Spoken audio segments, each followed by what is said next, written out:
नमस्ते साथियों, सशक्त भारत से मैं डॉक्टर आर के वर्मा। साथियों, क्या आपने महसूस किया, नोटिस किया कि प्रधानमंत्री नरेंद्र मोदी की जो यह यात्रा थी अमेरिका और फ्रांस की, ये कई मायनों में डिफरेंट थी, बिल्कुल अलग थी, हिस्टोरिक थी।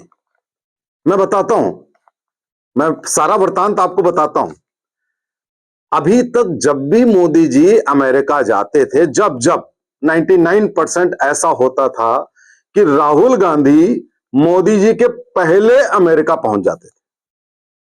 वहां उनका डीप स्टेट इंतजार कर रहा होता था। डीप स्टेट के जॉर्ज सोरोस से लेकर और इनके जो साथी गंगा राम, सत्यनारायण, सैम पित्रोदा और बाकी सब लोग इंतजार करते थे। वहां ये चुने हुए भारत विरोधी लोगों से मिलते थे, पाकिस्तान परस्त आतंकियों तक से मिलते थे और मिलकर ये क्या नैरेटिव फैलाते थे, ये भारत की निंदा करते थे। इतनी निंदा करते थे ताकि मोदी अगर आ रहे हैं तो उनको इन्वेस्टमेंट ना मिले भारत के लिए, लोग व्यापार ना करें भारत के साथ। आप जरा देखिए इस शख्स को, और उनके अंदर सारा उत्साह और ऊर्जा खत्म हो जाए। ये उनका एम रहता था राहुल गांधी का, कि बदनाम करो, मोदी को नहीं, भारत को। दुखद ये है साथियों, इस बार राहुल गांधी नहीं गए। आपने देखा, ये नोटिस किया आपने, मेरे ख्याल से वो इसलिए नहीं गए साथियों कि ट्रंप ने शपथ लेते ही सबसे पहले सैकड़ों डिसीजन लिए। उनमें एक डिसीजन था यूएस एड नाम की संस्था को एड देना बंद कर दिया, उससे विड्रॉ कर लिया, बहुत सारी संस्थाओं से विड्रॉ किया, सारा डीप स्टेट खत्म कर दिया। क्योंकि डीप स्टेट ने केवल हमारे भारत में ही नहीं किया था झाम, बांग्लादेश में ही नहीं किया था, अमेरिका खुद ट्रंप के विरुद्ध किया था। तो नेचुरली ट्रंप का उसमें हित था, केवल भारत के को फेवर देने के लिए नहीं, ट्रंप का खुद का हित था। राहुल गांधी नहीं गए, इस बार मोदी जी गए। मोदी जी पहले फ्रांस गए साथियों। जब फ्रांस गए तो वहां एआई समिट थी, आर्टिफिशियल इंटेलिजेंस पे, और भी बहुत सारी डील्स थी, प्रेजेंटेशंस थे। एआई समिट में को होस्ट था भारत, मोदी जी, यानी कि फ्रांस के साथ को होस्ट था। वो सब तो हुआ ही हुआ, कई डील्स भी हुई, और एक इंपॉर्टेंट 63,000 करोड़ की डील थी जिस पर फ्रांस ने प्रपोजल दिया है भारत को। वो है न्यूक्लियर कैरियर एयरक्राफ्ट। अभी तक जो नेवल, जो हमारे नौसेना होती है समुद्र में, उसके पास न्यूक्लियर वॉरहेड्स का जो कैरियर होता है वो नहीं था। फ्रांस ने वो प्रपोजल दिया है। फ्रांस ने भारत से भी एक खरीदा है, पिनाका शायद करके कोई एयरक्राफ्ट टाइप का।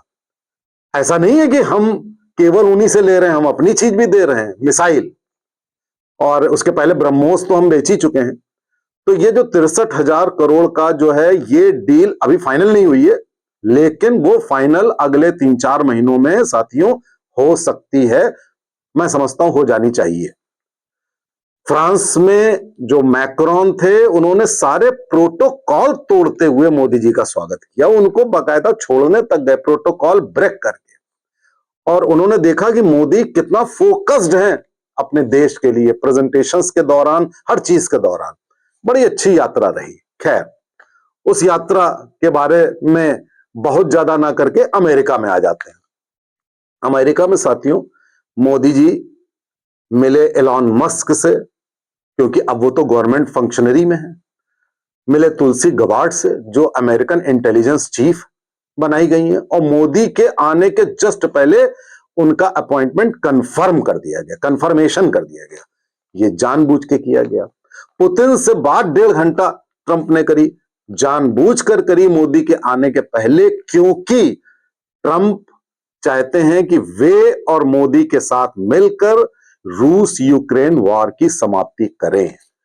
और मुझे ऐसा लगता है, ऐसी फीलिंग आती है हम लोगों को कि शायद वो वॉर समाप्त हो जाए। क्यों? क्योंकि अब अमेरिका यूक्रेन को वो मदद हथियारों की नहीं देने वाला है, और उससे एक लोन है जो अमेरिका ने दिया था, उसको ट्रंप ने वापस मांगा है।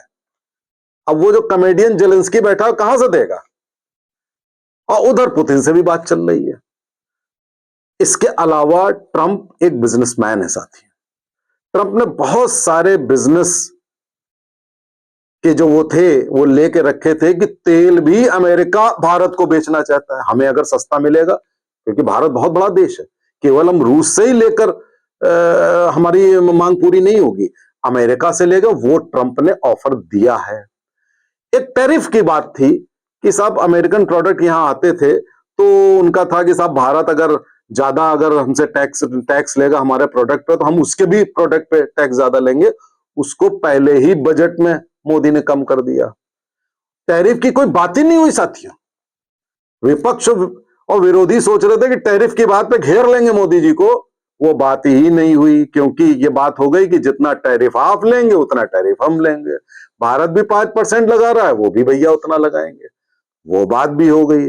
बाकी जितना भी बिजनेस का एक्सपोर्ट इंपोर्ट होता है सब में बहुत सारे एमओयू साइन हो गए, तेल से लेकर टेक्नोलॉजी से लेकर, और जो सबसे इंपॉर्टेंट है F-35 फाइटर जेट्स, बहुत एडवांस्ड फाइटर जेट्स होते हैं, उसकी डील पक्की हो गई। फ्रांस वाली डील अभी पक्की नहीं हुई है, ये वाली डील पक्की हो गई। तो ऐसे दर्जनों एमओयू मोदी जी और ट्रंप ने साइन किए।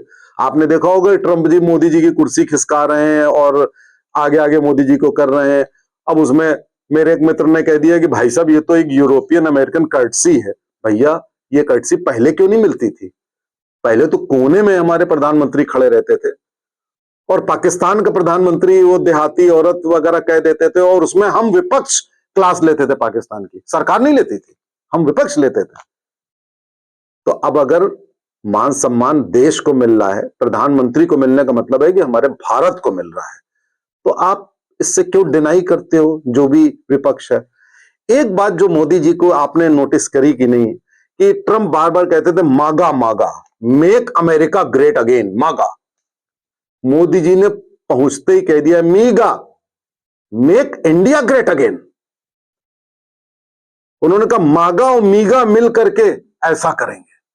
आप जरा देखिए ये हिम्मत, ये विजन, कि आपका प्रधानमंत्री अमेरिका की धरती पे ट्रंप के सामने मागा के सामने मीगा की बात करता है, और ट्रंप कहता है यस, भारत और अमेरिका मिलकर हम पूरे विश्व को आगे ले जाएंगे। अब आप देखिए जरा, क्या आपने पहले कभी ऐसा देखा था साथियों? तो आपने इस दौरे के दौरान आपने देखा कि मोदी जी वहां जितने, देख तो ट्रंप के कैबिनेट में 6 भारतीय हैं, मेरे ख्याल से उसमें से 3-4 तो मैंने देखे जिनसे उनकी भेंट हुई, हो सकता है बाकी सबसे भी भेंट हुई हो। और जो सबसे बड़ा अचीवमेंट मैं आपको बताने जा रहा हूं वो आप जरा सुनिए। तहव्वुर राना 2008 में पाकिस्तान ने हमारे देश में 26/11 में एक आतंकी हमला किया था, काफी लोग मारे गए थे। उस आतंकी हमले का मास्टरमाइंड तहव्वुर राना अमेरिका में छुपा हुआ है, जेल में है, कस्टडी में होगा। ट्रंप ने सार्वजनिक घोषणा कर दी कि मैं अर्लीस्ट पॉसिबल तहव्वुर राना का डिपोर्टेशन आपको दे रहा हूं। और इसके अलावा इंडिया ने लंबी लिस्ट दी है टेररिस्ट्स की, वो भी हम धीरे धीरे भारत भेज देंगे। साथियों कभी ऐसा हुआ है? कभी हुआ नहीं। अमेरिका ने कभी ऐसा किया ही नहीं होगा। आप जरा देखिए कितना बड़ा पैराडाइम शिफ्ट हुआ है कि तहव्वुर राना बड़ी जल्दी अब भारत तशरीफ रखने वाले हैं। 2011 से मोदी क्रिटिसाइज कर रहे थे कांग्रेस गवर्नमेंट को। कांग्रेस गवर्नमेंट ने कभी कोशिश नहीं करी 2008 से 2014 के बीच में कि तहव्वुर राना के प्रत्यर्पण के लिए हम कदम उठाएं, अमेरिका से कहें, कुछ नहीं किया कांग्रेस ने। अब जो टेररिस्ट की लंबी लिस्ट है उसमें साथियों खालिस्तानी पन्नू भी है, बहुत सारे और भी हैं, सब भेजे जाएंगे, सब धीरे धीरे करके भेजे जाएंगे साथियों। ये इससे बड़ा अचीवमेंट कोई हो नहीं सकता। अब आप एक और बड़ी नोटिसेबल चेंज आपको बताऊं कि बांग्लादेश का जब मुद्दा उठाया गया, बात जानते हैं ट्रंप ने क्या कहा? Modi is capable of dealing with Bangladesh, यानी कि बांग्लादेश का मामला हम इंडिया के ऊपर छोड़ते हैं, यानी कि ट्रंप की नजर में अब हम एशियन जायंट हैं, एशिया का सर्वे सर्वा भारत है, कोई और नहीं है। चीन छोड़ दीजिए, भारत निपटेगा कि बांग्लादेश में क्या होना है। और भारत की जो अमेरिका की जो इंटेलिजेंस चीफ है तुलसी गबार्ड, जो आपके एस्कॉन की बहुत बड़ी डिवोटी हैं और वो बांग्लादेश के बारे में बहुत रुष्ट भी हैं और इंटेलिजेंस चीफ हैं, आगे क्या होना है बताने की जरूरत नहीं। बांग्लादेश में उनके पसीने छूट गए हैं।